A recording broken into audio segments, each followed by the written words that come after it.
മറ്റേ കഥ കളിക്കാക്കുന്ന hey guys അപ്പൊ നീ എന്താക്കുന്ന നീ ഹേ ഗൈസ് അപ്പൊ ഇതെല്ലാവർക്കും അറിയാം മുട്ടാണ്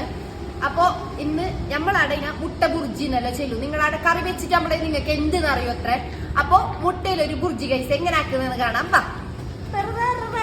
അപ്പൊ ഗൈസ് ഇങ്ങനത്തെ ഒരു ബണലെടുക്കാം ആദ്യം തന്നെ ബണലെടുത്തിട്ട് കുറച്ച് എണ്ണ ഒഴിക്കാം 2 നീരുള്ളി വലിയ 2 നീരുള്ളി എടുത്തിട്ട് ഞാൻ നമ്മ മുട്ട ബുർജി ഇങ്ങനെ ആക്കല് കുറെ ആൾ വേറെ രീതിക്കും ആക്കുന്നതാ ഞമ്മ ആക്കുന്ന പോലെ അല്ല കുറെ ആൾ വേറെ രീതിക്ക് ആക്കുന്നത് പിന്നെ 4-5 പച്ചമുളക് എടുക്കാം ചെറിയ നല്ല കാരം ഉണ്ടായിന് പച്ചമുളക് പിന്നെ കുറച്ച് ഉപ്പ് ഇട്ട് കൊടുത്തിന് ഞാൻ കുറച്ച് പറഞ്ഞെങ്കിൽ മുട്ടയ്ക്ക് എത്ര ഉപ്പ് വേണം അത്ര പിന്നെ ഞാൻ മഞ്ഞപ്പൊടി കുറച്ചിടാം പിന്നെ ഇളക്കുക പിന്നെ ഞമ്മയില്ല കുരുമുളകിൻ്റെ പൊടി ഇട്ടിന് കുരുമുളകിൻ്റെ പൊടി ഒരു 2 സ്പൂൺ ഇട്ട് പിന്നെ മുട്ട പൊട്ടിച്ചിട്ട് ഗൈസ് പിന്നെ കലക്കലോട് കലക്കല്